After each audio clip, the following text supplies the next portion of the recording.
Tujuh judul buku ini adalah buku-buku wajib yang harus dibaca oleh mahasiswa sastra Inggris atau kamu yang mau kuliah di jurusan sastra Inggris.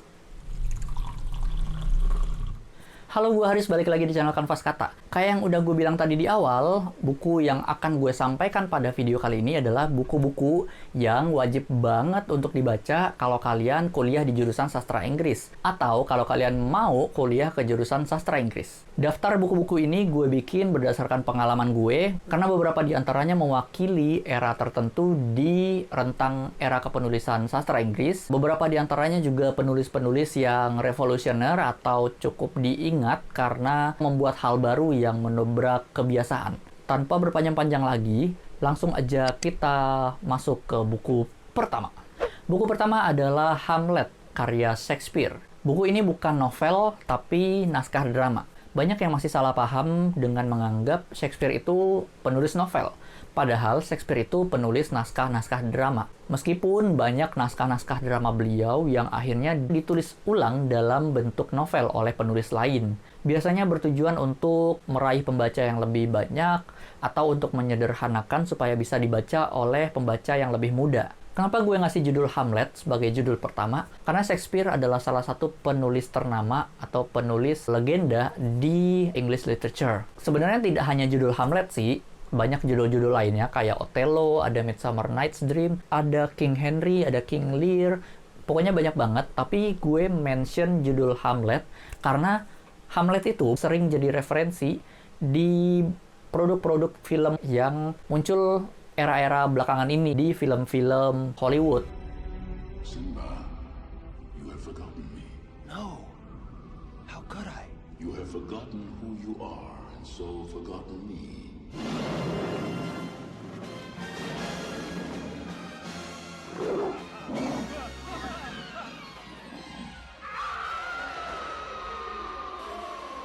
Sehingga naskah drama Hamlet ini kayaknya wajib banget untuk kalian baca kalau kalian mau mengenal bagaimana kesusastraan Inggris. Kalau kalian agak berat membaca naskah drama karena mungkin belum terbiasa atau belum pernah, kalian bisa cari versi novelnya, novel yang udah disederhanakannya, atau novel yang memang untuk pembaca adult. Judul kedua adalah Frankenstein. Novel Frankenstein ini adalah novel bergenre science fiction, tapi banyak disalahpahami oleh pembaca sebagai novel bergenre horor atau thriller. Kenapa begitu? Karena image Frankenstein udah dekat sama Halloween, digambarkan sering seperti zombie, menakut-nakuti orang. Padahal Frankenstein itu adalah produk sains oleh ilmuwan gila atau mad scientist. Frankenstein itu sendiri bukan nama dari monsternya, melainkan nama si ilmuwan itu. Nama ilmuwan tersebut adalah Victor Frankenstein. Kenapa buku ini menjadi penting? Karena buku Frankenstein ini adalah mewakili romantic era di kancah English literature. Nah, romantic era di sini yang gue sebutin bukan merujuk pada cinta-cintaan. Romantic era ini lebih ke periode kepenulisan di mana orang mulai mendekatkan diri kembali kepada alam setelah lelah dengan industri atau lelah dengan dunia perkotaan gitu. Kalian bisa tonton video ini di mana di situ gue membahas tentang romance itu apakah genre atau bukan. Yang ketiga adalah cerpen-cerpennya Edgar Allan Poe. Gue nggak nyebutin salah satu judulnya aja, karena cerpen-cerpen Edgar Allan Poe ini banyak banget dan hampir semuanya itu bagus-bagus gitu. Tapi kalau boleh gue sebut satu atau dua judul, yang gue saranin adalah pertama The Black Cat, kedua The Telltale Heart. Dua cerpen tadi adalah termasuk karya-karya Edgar Allan Poe yang ternama. Edgar Allan Poe ini mewakili penulis horor dan misteri untuk kancah sastra Inggris. Dan bahkan Sir Arthur Conan Doyle, penulis Sherlock Holmes, mengakui bahwa Edgar Allan Poe ini adalah pencipta genre detektif di dunia kepenulisan di dunia ini. Gitu. Jadi Edgar Allan Poe adalah salah satu penulis yang tulisannya harus kalian baca kalau kalian adalah anak sastra Inggris. Buku keempat adalah Dubliners, karya James Joyce. Ini juga kumpulan cerpen. James Joyce ini penulis asal Irlandia. Cerpen-cerpennya ini bercerita tentang kehidupan orang-orang di kota Dublin. Ceritanya berkutat di kehidupan orang kota, di setting masa-masa industri, dan juga bisa diambil banyak kritik-kritik sosial dari dalam buku Dubliners ini. Buku kelima adalah The Old Man and the Sea, karya Ernest Hemingway. Buku ini bercerita tentang seorang nelayan yang melakukan penangkapan ikan yang sangat besar. Itu isu utama dari dalam buku ini. Perjuangan si kakek tua ini dalam menangkap ikan besar tersebut. Jadi bukunya tipis banget karena ceritanya cuma seputar itu aja. Tapi di dalam novela yang tipis ini kita bisa melihat bagaimana kesabaran, keteguhan hati, dan keteguhan prinsip dari tokoh Pak Tua di novel Old Man and the Sea ini. Gue juga menyarankan membaca cerpen-cerpen lainnya karya Ernest Hemingway. Bisa kalian temukan di buku kumpulan cerpen seperti yang judul ini misalnya, atau buku-buku lainnya yang bisa kalian temukan. Beberapa judul cerpen yang gue saranin adalah Cat in the Rain, itu menarik banget, dialog tentang suami istri. Hills Like White Elephants, itu juga menarik banget. Ada A Clean Well Lighted Place.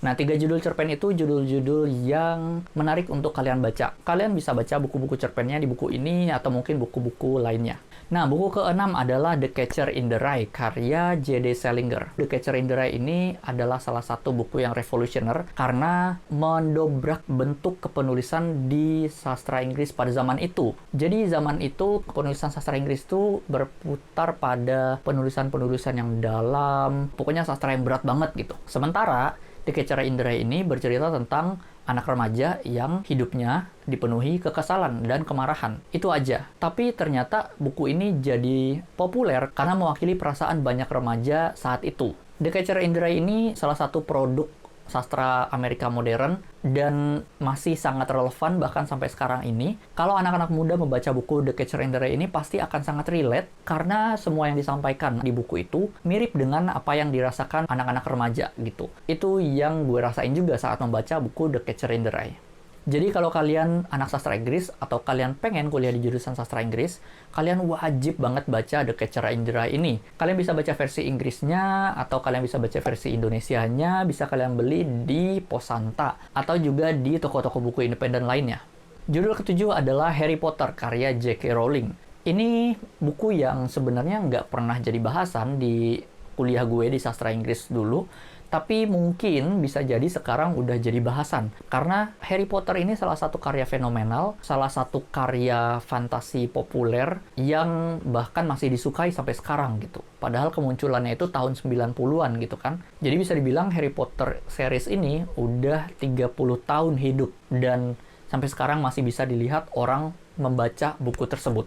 Harry Potter series ini mewakili genre fantasi era modern, di mana sebelumnya kita punya Narnia, kita punya The Lord of the Rings series, itu yang agak lebih lamanya, Harry Potter ini yang lebih modernnya.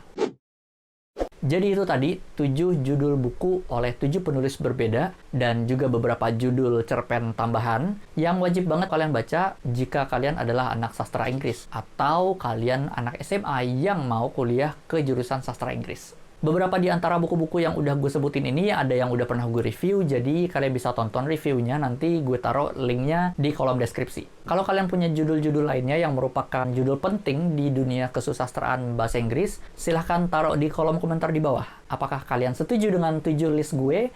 Coba tulis juga pendapat kalian di kolom komentar di bawah.